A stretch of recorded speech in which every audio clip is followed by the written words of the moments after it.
Roberts Robinson Chevrolet Buick GMC presents Kevin Kietzman Has Issues, online at robertsrobinson.com. There's probably a few Chiefs fans and Bills fans that are not perfectly thrilled with the matchup of the division round playoff game Sunday evening in Buffalo, Orchard Park, New York, when the Chiefs take on the Bills, because we know how hard it is to beat this team. The fan bases and the teams know this about each other. They played 6 times in the last 4+ years, and it's 3-3 is the record. Chiefs have won the games that mattered most, the playoff games. Everybody knows that, and everybody knows Pat Mahomes has had more success in the postseason than Josh Allen. He has better wins in the postseason than Josh Allen. He's faced better quarterbacks and defeated them than Josh Allen. But the rest of the country, this is a game everybody wants to see. It's going to be a massive, massive rating for CBS. We've talked about that all week long. This is the game everybody wants. It's the marquee quarterbacks. It is just a gargantuan matchup of 2 epic quarterbacks. So if we take the quarterbacks out of the equation, and you can't really do that, but let's just assume they both play well. I saw a question this week that I thought was really interesting. It was somebody on X posted one of those little polls that you can do to get clicks. And it asked the question, if you could pick any Chiefs player this week to have their best game of the season, who would it be? Now, we're exempting Patrick Mahomes because if Patrick Mahomes plays his best game of the season for the Chiefs, there's no question they're going to win. If he plays his best game, the Chiefs are scoring 45 points, this thing's over. His best game would be what? 385 yards passing, 4 touchdowns, no interceptions, no sacks, maybe 30 yards rushing or more. His best game wins, so that's out. So I don't know if it said take the quarterbacks out or not, but I don't even think it's a fair question with the quarterbacks in. So if we take Patrick Mahomes out of this, or Josh Allen if you're asking the Bills question, think to yourself, what one Chiefs player would you like to have in this game Sunday play their absolute best game of the year? And the first one that popped into my head was Rashee Rice, because he's had some really nice games. But his best game this year on Sunday would be what? 150 yards, 8 or 9 catches, 2 touchdowns, no drops, no penalties. How you beat the Chiefs if Rashee Rice does that? If he goes 9 catches for $150 and 2 touchdowns, how do you beat the Chiefs? That'd be pretty solid. Then I kept thinking about this. And I thought, well, what about Chris Jones? And I thought, no, probably not Chris Jones, but on the defensive side of the ball, who would it be? And the first one that came to mind to me was George Karlaftis, because he had a big game where he had 2.5 sacks already. So that means he'd have 3+ sacks in this game. And we would assume if he has his best game of the year, we're talking about a fumble here or a forced turnover that the Chiefs would recover that becomes very big in the game. That in and of itself doesn't win the game for you, I understand. An offensive statistic player who has his best game of the year might. Travis Kelce having his best game of the year might be something we'd want to consider and say, that's the one player. But if we're looking on the defensive side of the ball, who is it? And I think it would be George Karlaftis. If not Karlaftis, for me, it would be Trent McDuffie, not L'Jarius Sneed, although his best game of the year would be ridiculous. We know that Diggs gets locked down and doesn't have a big day and all those things. But if McDuffie has his best game of the year, we're probably talking about 2 takeaways by McDuffie, or either in one game he forced a fumble this year and had an interception, so he's responsible for 2 takeaways by the Chiefs. So that means we're probably talking 3 takeaways forced by Trent McDuffie in one game. I'll tell you right now, if Trent McDuffie is involved in 3 takeaways by the Chiefs defense, they are not losing this game. So it's either Karlaftis or McDuffie, and that is based on not just doing your job, because you can do your job as Trent McDuffie or George Karlaftis and have a really good day and not win the game. But a defensive player who has their best game of the year that has already forced turnovers or had multiple sacks and takeaways in the regular season does even better than that, now you're talking about something. Now you're talking about one defensive player that can flat out win the game for you, and I think that would be Karlaftis or McDuffie. I thought it was an interesting question. Not Mahomes, but if you could pick one player to have their best game of the season, who would it be? And that's kind of where I am. Immediately, Rashee Rice came to my mind, and that could be wrong. The correct answer could be Travis Kelce on offense, but on defense for me, it's Karlaftis and McDuffie tied for first because they have been guys that have forced turnovers, and that's a really big deal. All right, so this podcast is special to me. It's going to be fun. Spencer was home this week, went to the game last week, came home with his newlywed bride, Courtney, and they had, for I mean, I think they had a nice enough stay for as crappy as it was here. I can't imagine coming from Phoenix and hanging out for 5 days in 0-degree weather, but we made the most of it. We did some things, spent some time together, got to know her a little better, all those things. They didn't do very well. Spencer's not feeling well now. He kind of got sick from all this. Courtney didn't feel well after the game. The cold was different for them, living in Phoenix. It was just different. And Spencer's been there 7 years, and Courtney's been there her whole life. But I got a chance to sit down yesterday with Spence before they left and went back home to talk a little sports and have some fun. This is going to be a fun podcast, not just personally for me, but Spence is good on football. We're going to talk about all 4 of these playoff games this weekend. And then, if you've never traveled to Arizona, or if you're planning on ever going to spring training to see the Royals, or you like to go on a golf vacation, or you like to go hiking, or you plan on going to the Grand Canyon sometime or something like that, and you're ever in Phoenix, Spencer's going to have for you 3 top 3 lists. He's going to give you the top 3 recommendations for golf, the top 3 recommendations for sports bars, for food and watching sports, and then the top 3 recommendations of other things to do when you visit Phoenix. We'll do that after we talk a little football. This is going to be fun. We are brought to you by bstock.net, 14680 South Flaming Road, proud sponsor of KKHI. This weekend's a great time to go get a new TV for all these big games that are taking place, including the Samsung TU7000 85-inch at just $899. MSRP is $1,300. If you want to step above, the Q60B is $999. It's just a better TV, but that's ridiculous. That's a great price on a big, giant 85-inch television for all the big, important football games. Lenovo ThinkPad L14s, just $399 while supplies last. They're brand new, factory sealed from Lenovo. These are great ThinkPad laptops. And Vizios are the in-store promo, 20 to 25% off all Vizios. And they've got more appliances in stock now at bstock.net, 14680 South Flaming Road. Window World, simply the best for less, wins customer satisfaction awards every single year because they have American-made products with lifetime warranties and they have low prices. Their representatives and their installers are top-notch, leading the industry. That's why so many people are happy with their experience with Window World. Online at windowskansascity.com.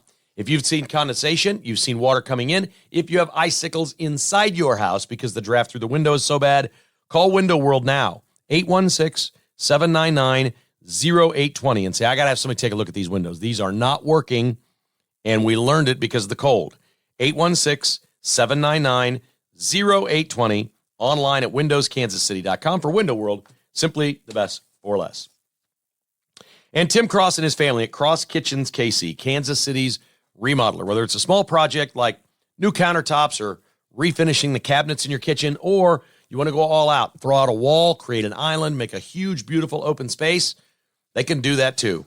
CrossKitchensKC.com is a local family-owned business that does every project right because the owner is at every job site and personally takes pride in happy customers. Contact CrossKitchensKC.com right now by calling 816-898-7047 and set up an appointment to talk with Tim about what's possible at your home. All right, this is going to be fun. Spencer is up on KKHI. Let's do this right now. The KKHI conversation is brought to you by Fry Orthodontics, where your smile is just the start. Online at fryorthodontics.com. Well, we've got a very special episode of Kevin Kietzman Has Issues, as Spence Man was home from the desert this past week and went to Arrowhead Stadium with his newlywed bride, Courtney, and they froze their nuggets off and fingers and extremities and anything else, and then basically sat around the house all week because it was too cold to do anything. He joins us now. Many of you know him from the Weekend Edition and all the other podcasts he's done here at KKHI. Welcome, Spence Man. How are you, buddy? I am excellent, and yeah, that was put perfectly there. How bad was it? The entire weekend. How bad was it? It was pretty bad. Don't think I've ever been that cold in my life. There was a guy sitting next to me. I told you this. We were just looking down at the field, and he says, I've been coming to Arrowhead for 30 years, and I've never seen the field literally frozen, like where you can actually see the frost on top of the grass. And yeah, I believe him. That was something else. Bought a beer, didn't get to drink much of it because it froze. And yeah, that was unlike anything I had ever experienced before, but that's kind of what you do. What'd the dude say when you told him you were from Phoenix? He said, are you serious right now? And Yeah, he used a he different said word, that he didn't used something else, Yeah. yes. But that's pretty much what he said. And I was like, look, we booked this thing 2 weeks before. Yeah, I know. Had no idea it was going to be that Well, bad. you but, did, because we talked about it. Well, like a week What before. could happen. Right. Wait for the forecast. Yeah. Take a look. John Hutchins, an amazing garage floor, has been so good, and we saw him a couple of times this weekend in addition to the game, but he had a bus that was heated, obviously, and you guys spent some time on there with him. Mm-hmm. He kind of saved your bacon. And that's a heck of a dude. I owe a lot to him Yeah. for that Yeah, night. right. And I repaid it. I bought him a drink, but that doesn't make up for how helpful that was just to have a place of refuge. And I know a lot of you listening maybe were at the game that didn't have a converted school bus to go into with heat and a TV and sound system and all that, which was really cool. But that was really a game changer for us. And I can't. He's such a good dude. I hadn't met him in a long time. I don't think I'd been around him in a while. So It was good to see him, and he had some of his friends. It's kind of a community what he does. He parks in a spot where there's probably 4 or 5 other buses like his, and he's become friends with all of them. They all know just each other. Based out of Arrowhead Stadium. They don't really know each other outside of the Chiefs or Chiefs games, but they know each other on Sundays in the fall. That's a cool part about Yeah. football. What did you see out of the Chiefs Saturday night that either surprised you or you hadn't seen this year? I think the fact that they only let Tyreek get loose for one play was really the deciding factor in the game. They jammed him at the line a couple of times. Spagnuolo, I think the game plan was simple. Look, we're not going to let that guy beat us for a lot of different reasons. If we can contain him, he got loose for one play, and that was kind of a fluky underthrown ball anyways that probably should have been picked off, but it just kind of fell in the right spot, and he scored a touchdown on it. But again, the takeaway is, look, if this defense can play this good, now I know going to Buffalo is going to be a little bit different. I think that offense is a little bit more fine-tuned for the playoffs than Miami's is, but I think you said it perfectly. If the Chiefs play that good a defense, they're going to be hard to beat. Yeah. If they don't turn it over, they're going to beat Buffalo. Right. Look, this is a much harder assignment. Everybody knows that. The thing that concerns me most about the Bills in this game, and we saw it twice with Josh Allen against the Steelers on Monday, he will run the ball, okay? The touchdown that he scored, the long touchdown, I don't know if people caught this or not. He made about 8 or 9 yard gain, and he acted like he was going to slide. Mm-hmm. And 2 linebackers stopped, and then he ran right between him and got to the end zone and scored. He's been doing that all year. That should be a penalty. Well, he's been doing it his whole career, and they will not crack down on him. Another time on a scoring drive, he kept the drive going by he slid on a running play, a designed quarterback draw. He's the runner. Mm-hmm. I'm sorry, I don't care if you are the quarterback. To me, the rule should be if this is a pass play and you're scrambling, you protect the quarterback.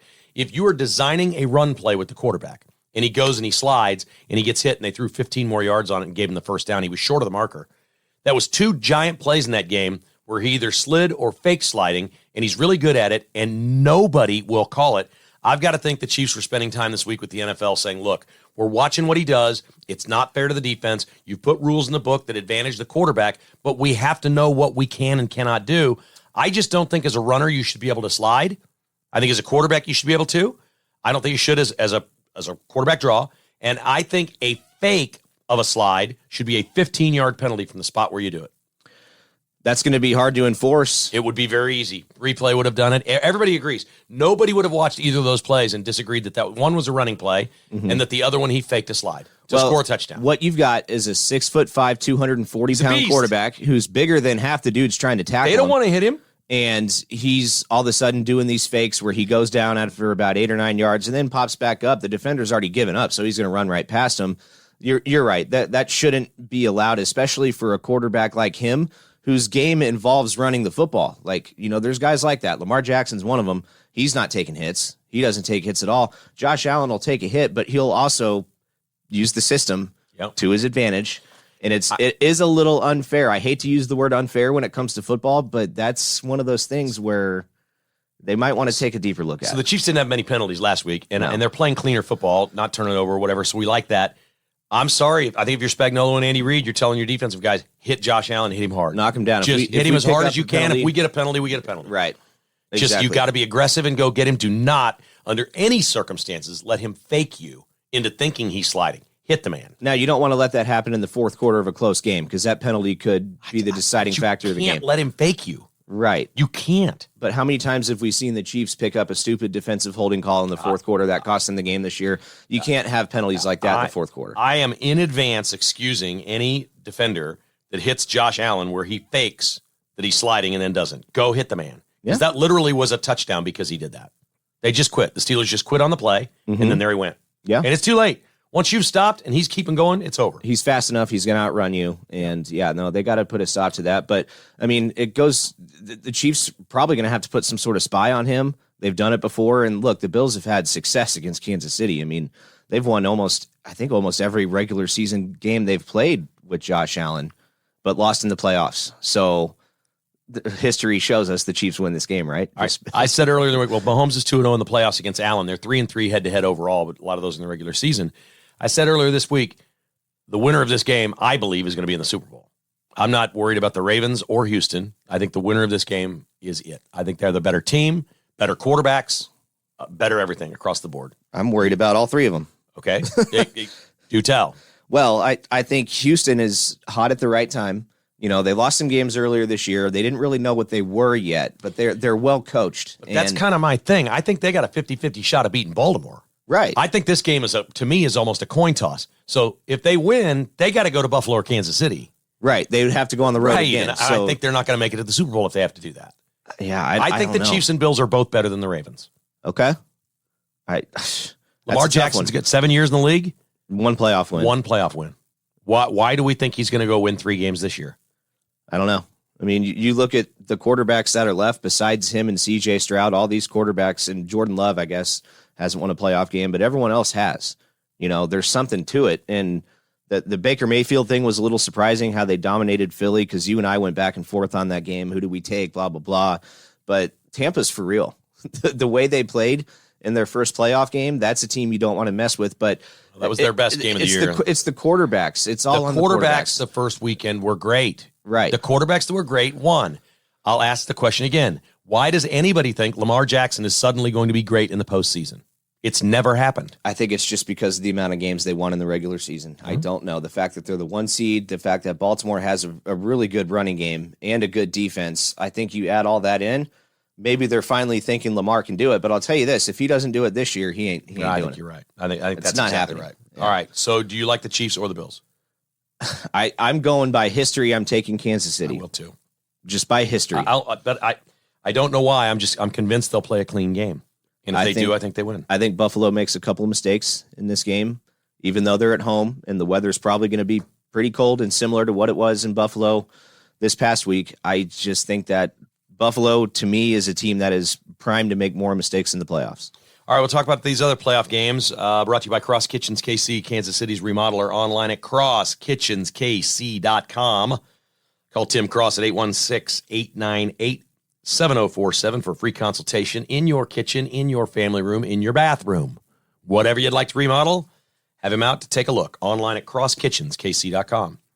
Advanced Medical Imaging, see what's inside. If your doctor orders you to get an MRI or a CT scan, why would you wait a month to have it done in your hospital chain or your insurance chain? You can go to Advanced Medical Imaging, and they'll get you in today or tomorrow. That's right. They'll do it. They take all major insurance. Call Tricia to make your appointment. If you've been ordered to get a CAT scan and you're sitting here waiting another 3 weeks for it, don't. Do it today. 785-856-0224. Online at medimageks.com. And Back Nine Development is Kansas City's custom home builder. TJ Volkanskis is working right now with some friends of ours as they're building a custom home with Back Nine Development, and the process is going oh so smoothly, and he takes care of every single detail. It is a little bit like a concierge service. Their commitment to the customer is absolute. There's no wavering. They let you know every nickel spent, everything, every step of the way. You're going to love your experience with Back Nine Development. If you're thinking about building, why don't you sit down with TJ and talk about it? See if you match up with him. Call TJ Volkanskis at 785-236-0161 or back9development.com. All right, Spence, it starts with Houston at Baltimore, and we talked a little bit about that game. C.J. Stroud, we could see this happening all year, just getting better and better.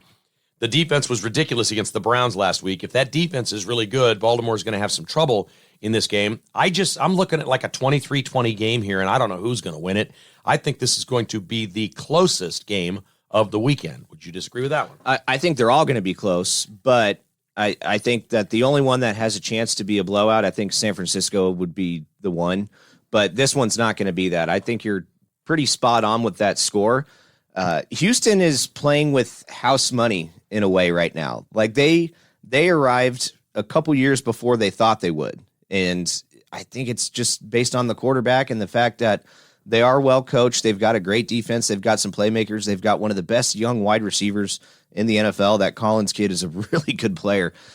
I think they go in and win this game. I think that somehow Houston gets the ball with maybe a tie game late in the fourth quarter, and they're able to figure out a way to go kick a game-winning field goal at the end of regulation. I think that's what's going to happen. It's going to have something to do with C.J. Stroud making a play. Yep. Because he looks like he has an incredible future, and so does that team in the AFC. The last team with the ball wins that game. There you go. I like that. Green Bay at San Francisco in the nightcap on Saturday.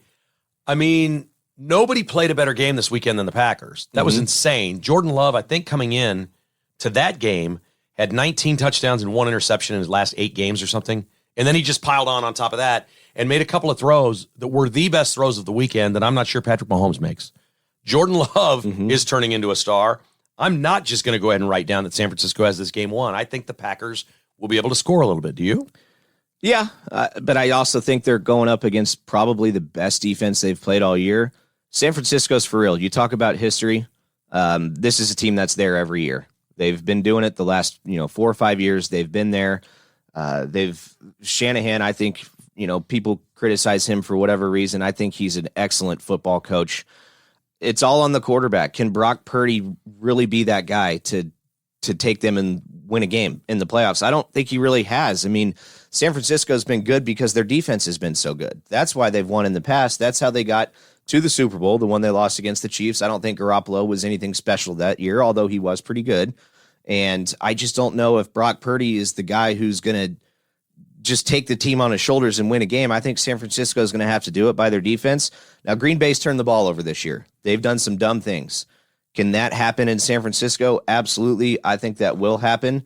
I think this Packers story is great. I think what they did was excellent in Dallas, just absolutely blowing out a team that was unstoppable all year long, especially at home. Green Bay was like, nah, we got this. We're just going to come kick your butt. And that's what they did. They had a pick six, went up 28-0. Like, it might take something like that to go into San Francisco and win. They're going to have to get a lead in that game. I love the fact that the Packers are the record holder for most playoff wins at that stadium in Dallas. That's crazy. They're 3-0. The Cowboys have only won twice. Well, that just goes to show how little playoff games they've played in that stadium, in my opinion. Well, they've lost them. But they've lost 3 to the Packers each time. They've won 2 in the history of the stadium, and the Packers have won 3 there. That's awesome. That's just the greatest stat ever. Just truly is. I'm going to go the other way on you with this Tampa-Detroit. I don't see it. Tampa all year long was just kind of a fraud. Mayfield had some nice stats, but they just played bad teams all year and went to the wire, and they finished 9-8. I think that Tampa beatdown was all about Philadelphia. I think there was nothing but a quit job there by the Eagles, and it became very, very easy. I'm not taking anything away from Baker Mayfield and the game he played and the Bucs and what they did. This is a different deal, man. I like Detroit in a big way here. I think this is the least close game of the weekend, and I think Detroit runs away with it. Well, I think the Lions win, but it's funny you mentioned that it was more on the Eagles last week. I agree. It's just funny to me that what are the 2 teams that we heard about all year in the NFC East that were absolutely unstoppable? Those 2 were going to be competing for the Super Bowl. It was Dallas and Philly. They both just fell off the tracks. What did the Eagles lose? 6 of their last 7? Something like that. They were 10-1 and lost 6 of their last 7 or whatever. That's just unbelievable. You don't see teams fold like that, and that's what happened. But Tampa took advantage of that. Baker Mayfield had himself a pretty good game, and I like the Baker Mayfield story. I think it's great. I was never a Mayfield hater like everyone was. He was cocky. He was flashy. He liked to show off. That goes back to his college days. He's got kind of a cocky Johnny Manziel type personality, but the difference between those two, Baker wants to win. He wants to keep playing. He was not going to give up. Carolina cut him. He was like, whatever, let's go find a job, compete for my starting job in Tampa. The next thing you know, they win a playoff game. I think that's cool. I think the Lions are way better. I think they've got the better quarterback, the better running game, the better defense. It's all check for the Lions. I think they win it. Let's go 27-16. All the above. There you go. Okay, we're going to do something completely different. A lot of our listeners spend some time in Arizona, either on a golf trip or they go hiking or maybe a family vacation. A lot of folks go to spring training and see the Royals there. And Spencer is a Phoenician now and has been there for years and years, and his wife's a lifelong resident in the Valley of the Sun. I have challenged him. This is a little bit of a guy thing, ladies, so I apologize, okay? I've challenged him to name. It's not. Just wait. It's a little bit. Top 3 sports bars, top 3 golf courses you can play, public, and top 3 other things to do. And these will be presented by Advantage Termite and Pest Control, online at AdvantageTPC.com. We love those guys. Ron Buck and his team at Buck Disposal and Buck Roofing, now online at BuckDisposal.com. And the Finch Knife Company. Keep life from getting dull with a Finch pocket knife, which would come in very handy when hiking in the mountains in Arizona. You keep a Finch knife on you at all times? All times. I have it on me at work. I use it a lot more than I thought I would, just for random stuff, whether it's opening up a box or, the other day I had an apple that I brought to work. I didn't have a knife, so I used that to cut my apple up. Did you see the video? I got Marcus, Marcus and Jennifer in Montana, Jessica's sister and husband. He's a professional fly fisherman, and he's just a dude's dude. Did you see the video of him cutting the birds on Christmas Day? So I drew him this year. So I sent him a Finch pocket knife for the gift. Okay. We have a draw. Yeah. Like we only buy one, get one. Right. Between like 6 of us or 8 of us. It's the best way to do Best way to do it. Yeah. So I send it to him. He's got all these birds, these pheasants that he shot the day before. Mm-hmm.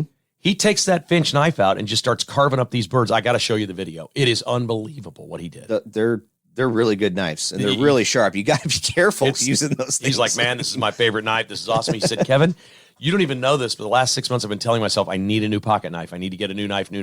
And there it was on Christmas Day. He was carving up his birds.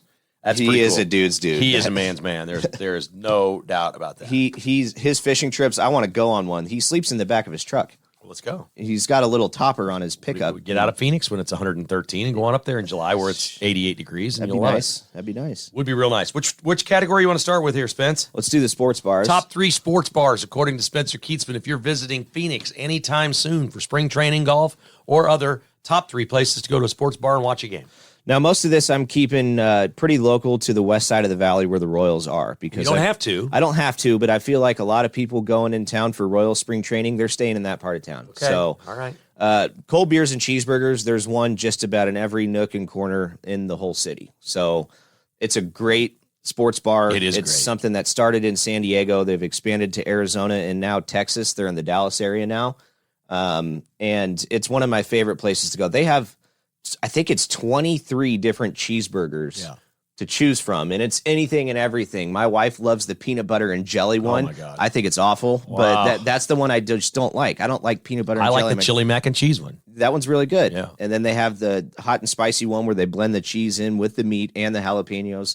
That one's my favorite one. I can't remember what that's called. Great but it's on the TVs, menu. awesome patios. Any game is on, always. Yep, that's a good spot to go. Cold beers and cheeseburgers. It won't break the wallet either. It's not that expensive. Good.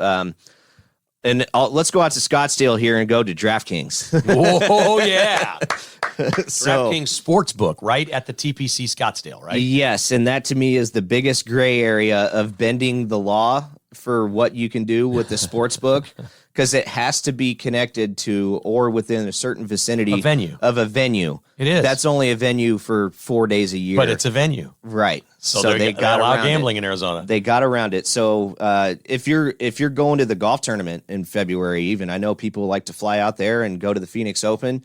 That place will be packed for one. You might want to call ahead and see if you can get a table and or something. And bring your best credit card because it ain't cheap. No. But DraftKings Sportsbook is the ultimate sports playground for dudes that want to drink some beer, have something to eat, bet on some games. It's so cool. Sit on a patio. I mean, giant. These televisions they're jumbotrons. It's insane. It's pretty cool. And then another one's kind of the complete opposite. It's more of a local spot. It's called the Moon Saloon in Peoria. It's out by, I think, the Mariners and Padres Park. That's right. A lot of ball players hang out there because it's close to, one, the Royals facility, and two, the Mariners and Padres. So it's just the ball players love it because they're not really going to get recognized there. It's not a big time scene where they're doing bottle service and all that. It's just a bunch of dudes hanging out in a sports bar, and they've got pretty good food. It's called the Moon Saloon. It's a good spot. It's a great spot. You see announcers in there too. There's all kinds of people in that after games. The park is literally right across the street where the Mariners are and the Padres. The Royals are about 6 or 7 miles to the west of there. But if you're going to spring training, go to the Moon Saloon. some afternoon or sometime, go to the Moon Saloon. You never know who you might see. And you'll probably find yourself at that ballpark too, just because the Royals play there. The Royals will play at least there. once or twice a week. They play there. Well, yeah, because you got two teams there. They like to play close to each other. Right. All of them. Very good. Let's do golf courses. Okay, golf courses. Top 3 golf courses you can play. So we're excluding things like Mirabelle and Estancia. None of the private clubs. Whisper Rock. Those are all private. Unless you're listening and you know a member, that's the only way you're getting on there. What is the best course, private course? If somebody listening can get on, what is the best course in Phoenix? Is it Whisper Rock? I think it's Estancia. Estancia. It's just so cool. If you can get on Estancia, do it, but that's not our list here. These are now available for tee times, public courses, 3 courses you can play while you're in Arizona. If you can get on Estancia, drop everything and go play it, because the chances it's going to happen again are pretty slim. So, number 1, let's go with Quintero. Okay. Built by Kansas City. I didn't know that. Right. Yep. Okay. Yep. So They own Quintero. Midway Ford Truck Center. Oh, really? They built it, and then the thing kind of went bankrupt, and then I don't know what happened. It wasn't good, but there were a lot of Kansas City investors in that thing, and it is really cool, isn't it? Depending on where you're staying in the valley, it could be a little bit of a drive. It's out by Lake Pleasant. It's like, I guess you call that part of town like North Surprise or North Peoria. It's a little bit of a hike, but it's worth it. It is an absolutely beautiful golf course. Now, it's not cheap. These courses I'm mentioning here are not going to be cheap, but that's just the way golf is there, especially in March. You're going to have to pay to play. It's just the way it is. Quintero. So, yeah, Quintero's awesome. That's a really, really good golf course. It's challenging. The wind blows up there. It's a lot of fun, though. Cool. Let's go with Verado. Oh, I love it, Verado. Okay. Yeah, that's fantastic. That's There's 2 the best courses back there. 9 in Phoenix. On Victory or Founders? The Founders Club is where you Okay. play. Don't play the Victory course. It's Right. okay. You play the original, the Founders course. The back 9 is the best back 9 that I've played in Phoenix. That was Whit Merrifield's spot out there. Alex Gordon, too. Those guys played it all the time. Why During wouldn't spring they? training, because it's right there. It's fantastic. It's a great golf course. Front 9's fun. It's nice. It's okay. There's homes and stuff. You make that turn, you start going up the mountain, and it's all up in the mountains. And the houses that you will see up there in the mountains are so far off the golf course and so massive. They're like $10 million houses. It's crazy. It's in Buckeye, so this is about 15 minutes south of where the Royals training is. That's correct. Verado's great. And then I haven't played this one yet, and it's, as far as I know, it's still public. I know that there's going to be some changes there, but there's a new Nicholas Club in Surprise called Sterling Grove. It's been open for, I think, 1.5 years, 2 years now. Yeah, let me repeat that for everybody. All the complaining that you've heard all through the years, people saying there's nothing to do in Surprise. This town is so big now, and it's grown so fast. Jack Nicklaus built a golf course in a master plan community that is spectacular, just south of where the Royals are, and anybody can play it. Shout out to Barry Enright, my buddy who's a pitching coach for the D-backs, has the course record at Sterling Grove, 63. Wow. First round ever there, shot 63. Wow. This guy can play. Don't get Well, me wrong. sure, yeah, 63. But had never seen the golf course. The greens weren't mature yet. He said it was kind of swampy when it first opened. It just wasn't mature yet. It's gorgeous Shot now. 63. No one's touched that. It's just out there a few weeks ago. It was fantastic. Sterling Grove. There you go. Those are all fairly close by. If you're going to Royal Spring Training, there's certainly a million other places in Scottsdale that you can play. They're generally more expensive over there Yes, than they are in the West Valley. 100%. All right, top 3 things to do in Phoenix other than that. Okay, so this is where these are going to be family things. You can do all this with your wife, kids, everything. Do this one day. Hit Sedona, go to Jerome and Prescott. There's 3 towns that are north of Phoenix by about an hour. Because that's one thing. You can do it all in one day. That's one thing on your list. Yeah, Sedona is 90 minutes or so. that's about right. That's the farthest one Yes, Jerome and Prescott are a little closer. on the way. They're on the way, all up I-17. So what do you do in the towns on the way to Sedona? So Jerome is an old abandoned mining town that sat empty for about 50 years, and the state decided to restore it as a historical site. They opened up shops, restaurants, antiques. If you love like little odd antiques, that is your spot to go. And if you love wine, that's also your spot to go. They do wine tasting in about everything you can walk into a door there. It's an old Western town. It's cool. There's a jailhouse that's like barely standing still. That's like halfway broken. It looks like someone blew a cannon out of the side of it. Never heard of this. I've never heard of this. The old mine is still there too. It's a big pit. You can see it. They abandoned it in like the 1950s.